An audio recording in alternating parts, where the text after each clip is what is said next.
ንገሪኝ ልጄ የት እንዳለች ሳትነግሪኝ ለምን አጠፋዋለሁ? ሰማኛለህ? ውሃም እኮ የኔም ልጅ ናት። ቪዲዮን ካጠፋልኝ ምን ጉዳይ አለኝ እኔ? ምን አደረገችኝ እሷ? እሺ ስልክህን ስጠኝ።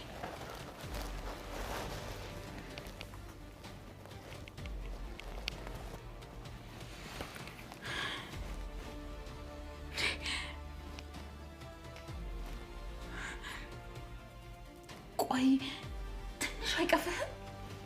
በዚህ ልክ ነው ቀረስከኝ ጭራሽ? ቆይ ምን አይነት ሰው ነህ ግን? በዛ ላይ ምን ብታስነካኝ ነው? እኔ አንቺን ቪዲዮ አላየሁትም። ሲሪየስሊ የምርህን ነው? ቆይ ግን የሚስትህን ፕራይቬሲ ይህን ያህል መቅረጽ፣ ቆይ ግን ምን አይነት ሰው ነህ? ሸዋ የት ነች ያለችው? ማርቲን ጠብቂኝ ብያት ነው የመጣሁት። እባክሽ ሰማኛለህ? በዚህ ልክ ፕራይቬሲ ማየት ራሱ በጣም ወራዳ ሰው ነህ። እሺ ወደዛ ስራ አጥቼ ነው ያንቺን ሰውነት ላይ ልጄ ተናት።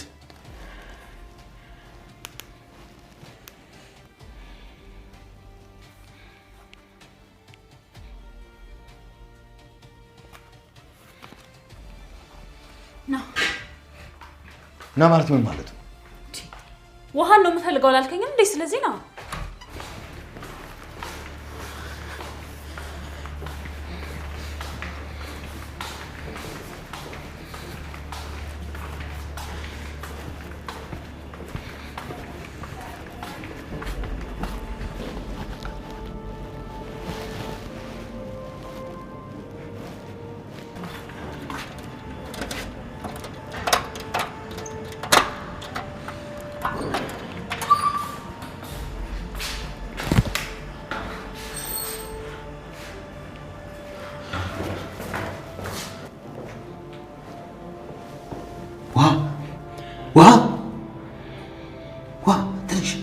ትንሽ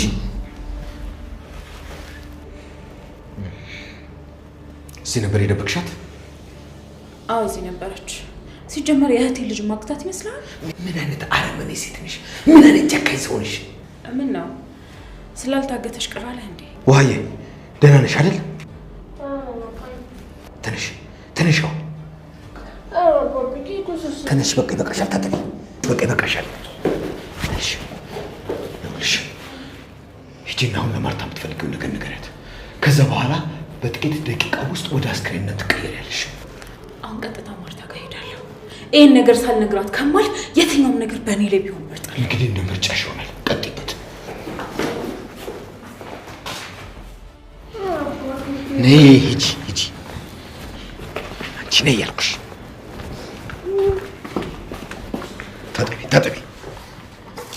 ታጠቢ እጅሽን። ውሃ በደንብ ታጠቢ ያልኩሽ። እንዴ ሕፃን ትሆኛለሽ አንዳንድ ጊዜ።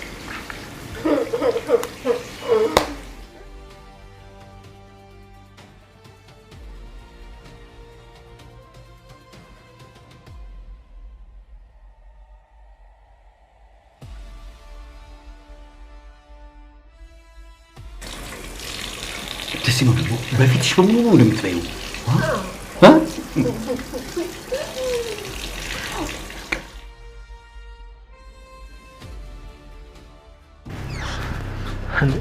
ዋኔ አባዬ ዋ እንዴ ምንድን ነው? የት ነበርሽ? ቆይ እዚህ ነው። የት? እዚህ ክፍል ውስጥ ነበረች። ተጫወተችብን። ናታን እዚህ ቁጭ አድርጋ ተጫወተችብን። እዚህ ክፍል ውስጥ? አዎ። ዋ ግቢ እናተኝ። ሂጂ ግቢ አንቺ።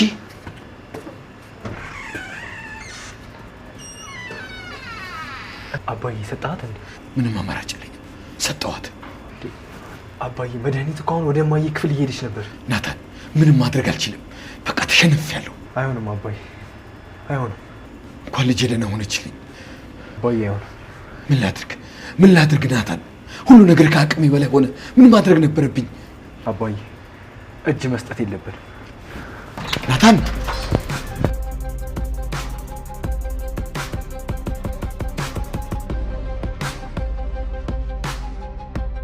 እሷ ራሷ ተጠያቂ ሆነች መሰላት። ከሷ ጋር ባይሆን ኖሮ እንደዚህ ያለ አሰቃቂ ዕጣ እንደማይገጥመው አስባ አዘነች። ምርር ብላ አለቀሰች። ሰራው ብላ ባሰበችው ኃጢአትም ተጸጸተች። አደረኩ ብላ ላለችው መተላለፍ ገና መቅሰፍት የሚጠብቃት መሰላት። ለነፍስ አባቷ ስትናዘዝ ንስሐ ግቢ አሏት። ከንስሐ ስትወጣ መቅሰፍት ተከተላት። እሷና ኢያሱ በነገሱ በ16ኛ ዓመታቸው ላይ አንድ ጠዋት ምንትዋብ ወደ ጸሎት ቤት ልትሄድ ስትዘጋጅ አንደኛዋ ደንገጡራ መታ ኧረ እቴጌ ሰማይ ምድሩ እርድ መስሏል አለቻት። ቢጫ ስለለበሰው ሰማይና መሬት። እንዴት እንዲህ እርድ ሲመስል በነጋታው አንበጣ ይወራል አሉ። ደግሞም ንፋስ እየነፈሰ ነው፣ ሰማዩም ደመና አዝሏል። ሁለቱም ነገሩን ያባብሱታል። ፈጠን ብላ ወደ መስኮቱ ሄደች ምንትዋብ። እውነትም የጎንደር ሰማይ ቢጫ ሆኗል። አፏን በእጇ ይዛ ምን ጉድ ነው? ምን ይሻላል አለች። እግዚኦ ማለት ነው እንጂ ሌላ ምን አለ አለች ደንገጡሯ። ኢያሱ መቼም ይሰማል፣ ይነግሩታል አለች ምንትዋብ ለራሷ። ካህናቱ በፍጥነት ጸሎት እንዲይዙ መልእክት ላከችባቸው። ጸሎት ቤቷ ለመሄድ ወጥታ ተመልሳ አልፍኟ ተቀመጠች። ሰማይና ምድሩ እንደዛ ሆኖ ስታየው አስፈራት። በማግስቱ የአንበጣ መንጋ ሰማዩን አለበሰው። የአንድ ቀን ጉዳይ ብቻ ሳይሆን ለቀናት በመቆየቱ ቤተ መንግስትም ጎንደርም ተጨነቁ፣ ተጠበቡ። ሕዝቡ እግዚኦ አለ። ታላቅ መቅሰፍት እንደመጣ አመነ። ምሽት ላይ ሳይቀር አንበጦች ሰማዩን አንለቃሉ። ከባድ ዝናብና ንፋስ ወረራውን አባባሱት። ውሎ አድሮም ሰብል ተበላሸ። እየቆየ ሲሄድ ጎንደር ትልቅ ችግር ላይ ስትወድቅ ሕዝቧንና እንስሳዋን ረሃብ አጠወለገው፣ በሽታ አጣደፈው። ቀናትና ወራት እያለፉ ሲመጡ ቀባሪ እስኪጠፋ ሙታን በወደቁበት ቀሩ። የተረፉት ከነገስታት ጀምሮ በኃይለኛ ጉንፋን ተያዙ።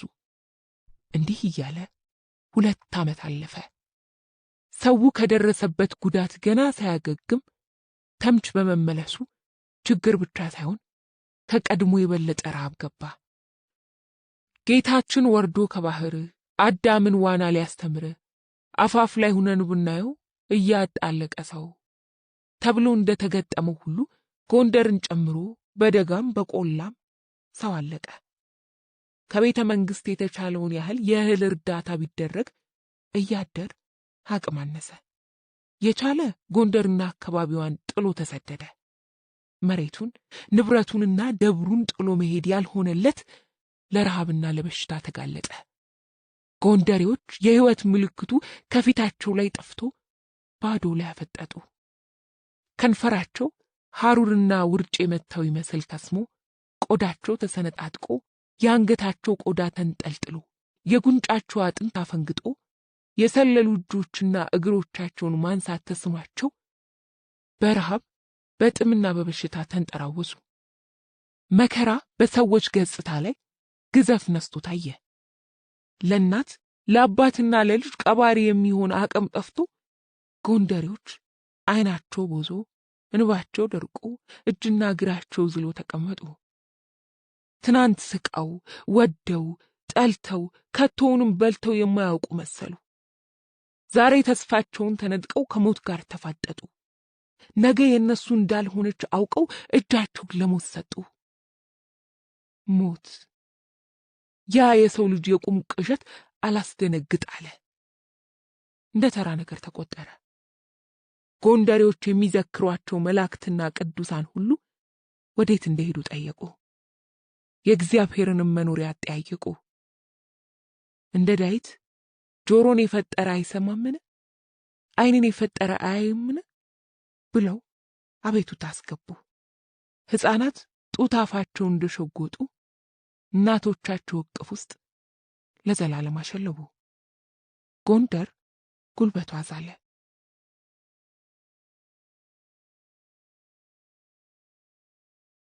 አስራ 16 ጊዜ ምንድን ነው? 1748 ዓመተ ምህረት ለምንትዋብም ሆነ ለሀገሪቱ ጥሩ ዓመት አልሆናለ። ብርሃን ሰገድ ኢያሱ በጸኑ ታመመ። እናቴ ትጨነቃለች ብሎ መታመሙን ደበቀ።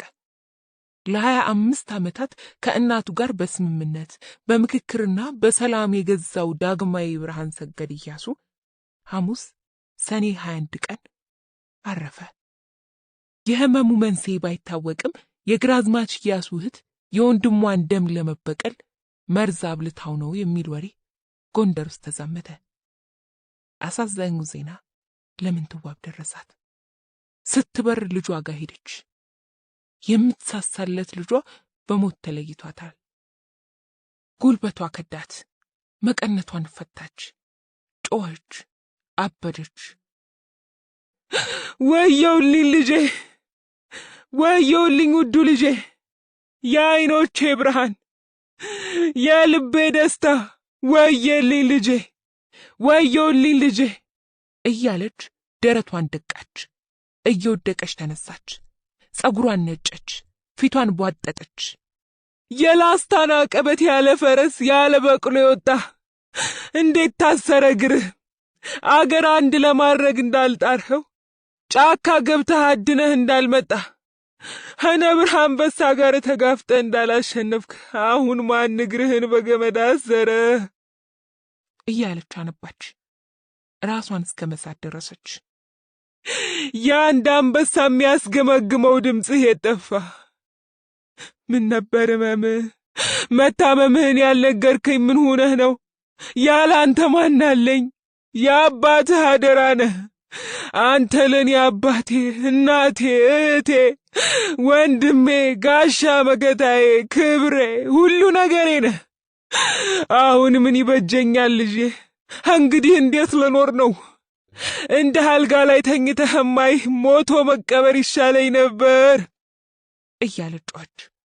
ወዳጅ ዘመድ መኳንንትና ሌሎችም ለመያዝ አቃታቸው። ጠንካራው ማንነትሽ የት ሄደ? እርጋታሽ፣ አስተዋይነትሽ የት ሄደ? አሁንም ይህች አገር ባንቺ ጀርባ ላይ ናት። እንምከር፣ ሁሉንም ነገር በቅጡ እናድርገው ሲሉ ተማጸኗት። እሷ ግን መጽናናት አልሆነላትም። ማን ነው እንዳንተ ንጉሥ የተገኘ ጀግና ወንድ ልጅ? ለጠላቶቹ ማይመለስ ክንዱ ማይዝል እንዳንተ ይቅር ባይ ማን ነው? እንዳንተ በሃይማኖቱ ጽኑ ለድሃ ሚራራ ሚዘክር ማን ነው? እንዳንተ የድሃውን ሮሮ ሰሚ ማን ነው? እንዳንተ ፍርድ ጎደለ ድሃ ተበደለ ብሎ እውነት ፈራጅ ማን ነው? እንዳንተ አገር ወዳጅ እንዳንተ የእናቱን ምክር ሰሚ ማን ነው? እንዳንተ ታላላቆቹን አክባሪ ማን ነው? እንዳንተ ሸጋ ማን ነው? እንዳንተ ጥርሰ መልካም እንዳልደንቁ እንዳንተ ወርቅ ማን ነው? አሁን ምን ላድርግ? የት ልሂድ? የት ልግባ? ቀድሞ በሕይወት አስደሰትኸኝ፣ አሁን በሞት አነደድኸኝ እያለች ዋይታዋ ማባሪያ አጣ። በአጎቷ በደጃዝማች እሸቴ ራስ ቢትወደድ ወልደ ልዑልን አስጠራች። ወልደ ልዑል ሲሰማ ሲሮጥ መጣ፣ አበደ፣ ጨርቁን ጣለ። እንደሱ የኢያሱን መሞት ያልሰሙ መኳንንት መጉረፍ ሲጀምሩ እንደገና ዋይታና ሰቆቃ ሆነ። ጩኸትና ዋይታ ከዳር ዳር አስተጋባ። ጩኸትና ዋይታው ወህኒ አምባ ከመድረሱ ቀደም ብሎ እልፍኛ አስከልካዮች የብርሃን ሰገድ ኢያሱ አስክሬን ያለበትን ቤተ መንግሥት ቆለፉ። ወልደ ልዑል በአስቸኳይ መደረግ ወዳለበት ነገር ትኩረቱን አደረገ። ምንትዋብን እቴ ብርሃን ሞገሳዊ፣ ብርሃን ሰገድ ልጅሽ በሕይወት ሳለ ምን ነግሮሽ ነበር? መንበረ መንግሥቱን ማን እንደሚወርስ አልነገረሽም?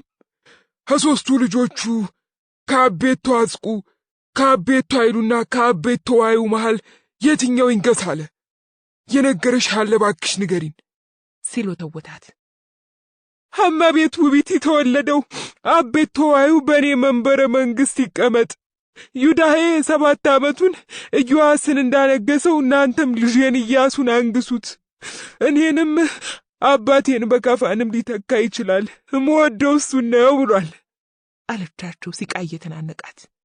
ወልደ ልዑል የቅርብ ዘመዶችና የቅርብ መኳንንት በር ዘግተውና በነፍጥ አስጠብቀው መከሩ።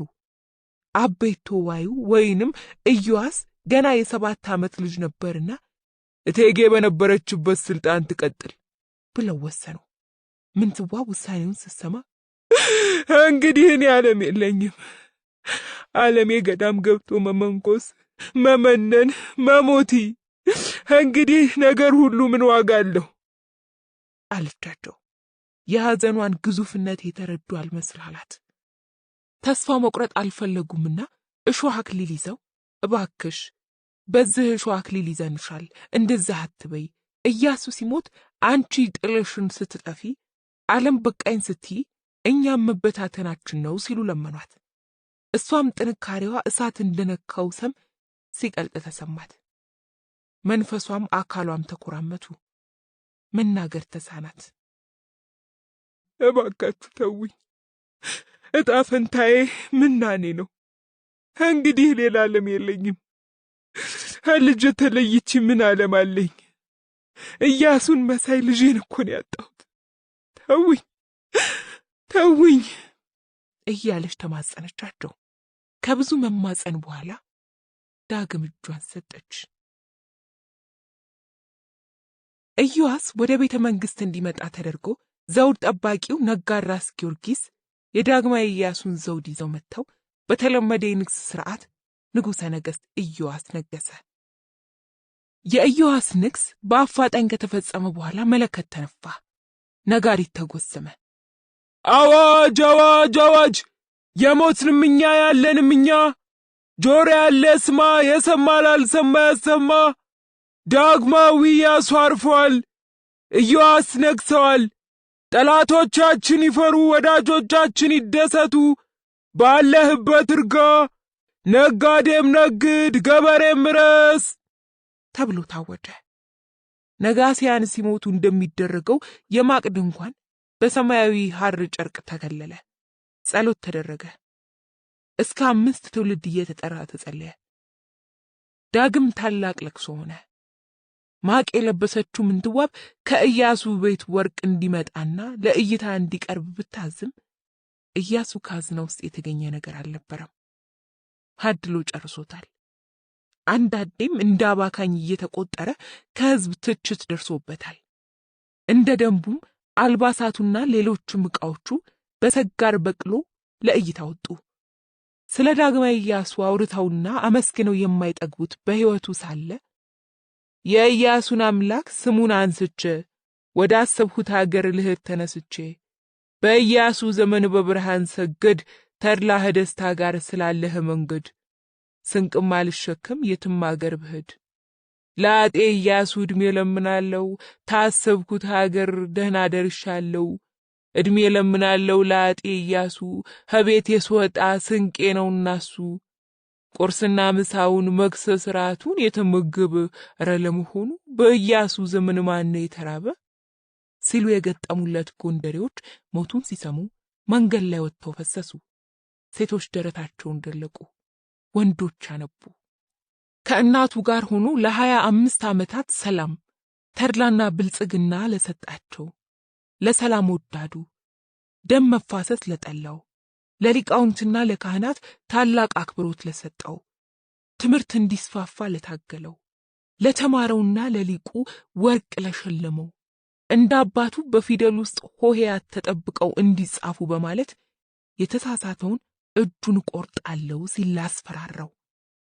እናቱን አክባሪ ሕዝቡን ወዳድ ለነበረው ዳ ሆነ ሌላ ባለ ጉዳይ እሱ ጋር በቀጥታ ገብቶ ብሶቱን እንዲናገር እድል ለሰጠው ለድሃ ለተቆረቆረው ቀደምት ነገስታት አባቱ ሳይቀሩ ድሃውን ማርክፈል እያሉ ሲያስጨንቁት እንደ አያቱ እንደ አፄ አድያም ሰገድ ኢያሱ የለም ለአቅምህ ተመጣጣኝ አንድ አሞሌ ጨው ይበቃል ብሎ የቀረጥ ደንብ ላወጣው ገንዘቡን ለድሃ ለቸረውና በሰፊው ለለገሰው ለሙታን ልጆች አባት ለሽማግሌዎች ምርኩዝና መመኪያ ለነበረው ጎንደርን በአትክልትና በመናፈሻ ስፍራ ላስዋበውና ከተማዋን በግንብ አጥሮ ጠላትን በሩቅ ለመያዝ ለሞከረው በርካታ ግንባታዎችን በማካሄዱ እንደ አባካኝ ለተቆጠረው እንደ ቀደምት ነገስታት በየቦታው እየዞረ ስላላስገበረ እንደ ሰነፍ ለተቆጠረው በመልኩ ማማርና በደፋርነቱ ላስደመማቸው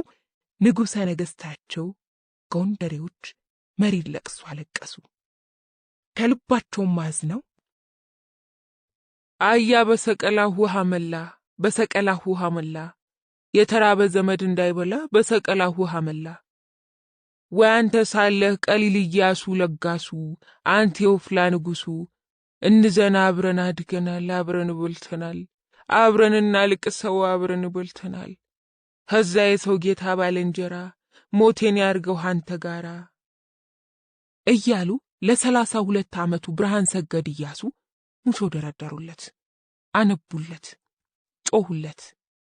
መኳንንቱም የነገስታቱም ልጆች ካህናቱም ሊቃውንቱም የጦር አበጋዙም ወይዛዝርቱም እየያሉ ሰንደቅ ተይዞ ነጋሪት እየተጎሰመ አስክሬኑ አባቱ አጼ በካፋ ከተቀበሩበት አደባባይ ተክለ ሃይማኖት ተወስዶ ፍታት ተደርጎለት ዓርብ ዕለት በታላቅ የቀብር ስነ ስርዓት ተቀበረ።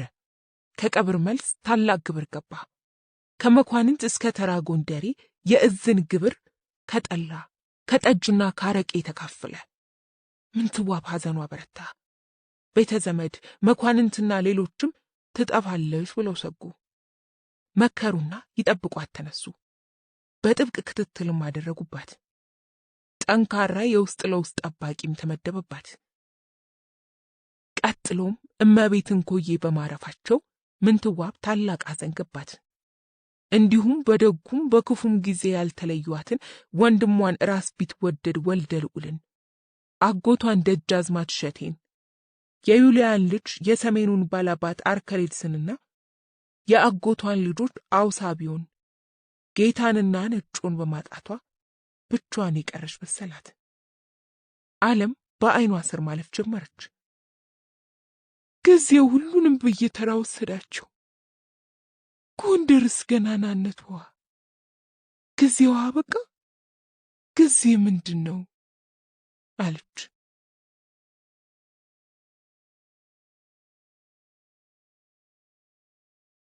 አስራ 17 ጊዜኛ ነን። ጥላዬ በወርቅ ያሸበረቀችው ቁስቋም ቤተ ክርስቲያን ቅጥር ግቢ ሲገባ በቤተ ክርስቲያኗ ውበት ተማረከ። በአጥሩ ግንብ ማማር ተደነቀ። ፀሐይዋ ለዚያን ቀን እንደዚያ አብርታ የማታውቅ መስራት አየችው። ቆም ብሎ ሁሉን ባይኑ ቃኘ። ብርሃን ሰገድ ኢያሱ ከሞተ በኋላ ምንትዋብን የማግኘት ፍላጎቱ ቢበረታም 14 ዓመት ሙሉ ቆርጦ አለመነሳቱ ህሊናውን ሲቆጠቁጠው ቆይቶ የኢዮአስን ሞትና የመንግስቱን ማብቃት ሲሰማ አላስችል ብሎት ወደ ጎንደር አቀና። ከአብርሃም ቤት ወጥቶ ቁልቁል ሲወርድ የተጫጫነው ትካዜ ገና ከደብረ ወርቅ ሲነሳ ምንትዋብ ላይ የደረሰው ድርብ ሐዘን፣ የጎንደር መበጥበጥ፣ የሀገሩ መረበሽ የልብ ስብራት የፈጠረበት መሆኑ ቀርቶ ዛሬ ቁስቋም ግቢ ውስጥ ሲቆም ድንገት ሰላምና መረጋጋት በማግኘቱ ያችን ሰዓት ለዘላለም ለማቆየት የፈለገ ይመስል እዚያ ያለበት ቦታ ቆሞ ቀረ። ውስጡ የተቀጣጠለው የተስፋ ስሜት ያቺ ደማቅ ፀሐይ ከረጨችው ብርሃን ጋር ተዋህዶ ልቡን አሞቀው። ለጊዜው እዚያ ቦታ ለምን እንደተገኘ ረስቶ ሄዶ መሳለም ብሎም ጸሎት ማድረስ እንዳለበት ዘንግቶ ከቆመበት አልንቀሳቀስ አለ። ቁስቋምን በምናቡ ብራና ላይ ሳላት። ቀደም ብሎ ጎንደር እንዲመጣ በሮብዓም ግብዣ ሲቀርብለት አለመቀበሉ የሚያየው ውበትና ታሪክ ተካፋይ ሳያደርገው በመቅረቱ ተቆጨ። አንዲት መነኩሴ እጅ ሲነሱት ደንገጥ ብሎ ሰላምታ ሰጣቸው። ምን ያህል ጊዜ እዚያ እንደቆመ ባያውቅም ወደ ቤተ ክርስቲያኗ በዝግታ አመራ። በወንዶቹ መግቢያ በኩል ሄዶ በሩን ተሳለመ። ቆም ብሎም ዳይቱን ከማህደሩ አውጥቶ ደገመ። ሲጨርስ ዙሪያውን ተመለከተ። ወደ ቤተ መንግስት የሚመራው ሰው በአይኑ ፈለግ አደረገ።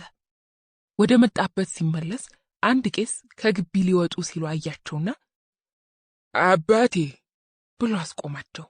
እንዲባርኩት ከተጠጋቸው በኋላ ወደ እቴጌ ቤተ መንግስት ቤት ነው የሚሄድ ሲል ጠየቃቸው። ቄሱም በዚያ በወንዶቹ መግቢያ በኩል ሲሄዱ ዘበኞቹን ያያሉ፣ ነፍሱ ያሳዩታል ብለው ተሰናበቱት። ተመልሶ ወደ ቤተ ክርስቲያኒቱ ወንዶች መግቢያ መራ። በስተጀርባ በኩል ቁልቁል ሲወርድ ቄሱ እንዳሉት በግንብ የታጠረው በር ላይ ዘበኞች ቆመዋል። ትኩር ብለው ያዩታል። ራቅ ብሎ እጅ ነሳና እቴጌ ዘንድ ጉዳይ ነበረኝ። ስሜ ስሙር ነው።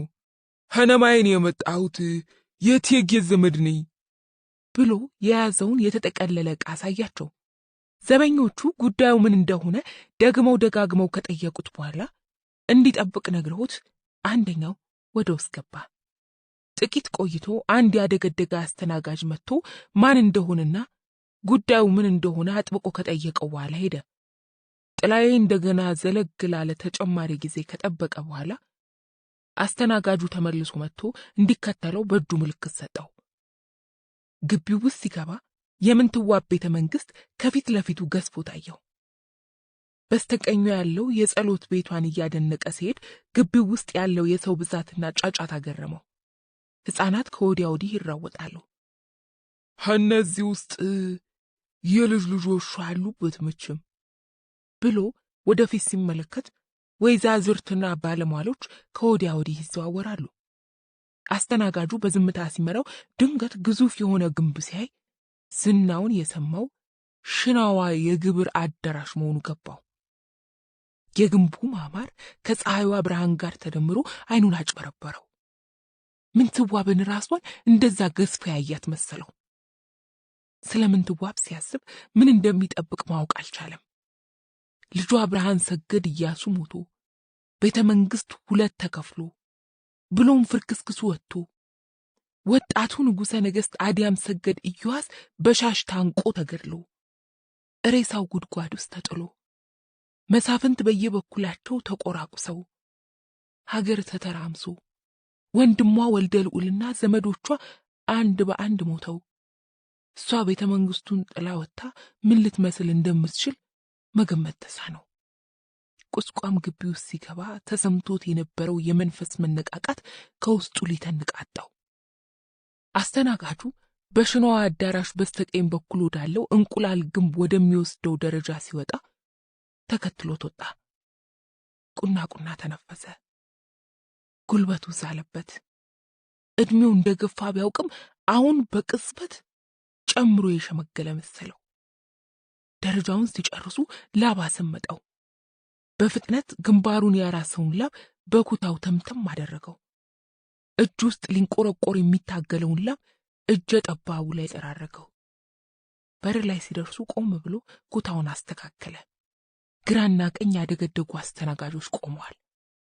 አስተናጋጁ እርሱን ለነርሱ አስረክቦ ወደ ኋላ ሲቀር አንደኛው እልፍኛ አስከልካይ እጅ ነስቶ ይግቡ አለና ቀደም ብሎ ገብቶ እጅ ነስቶ እቴጌ እንግዳው መጥተዋል ብሎ አስቀደመው። ጥላዬ ልቡ ከታች ምላሱ ከላይ ጉሮሮን የዘጉበት መሰለው።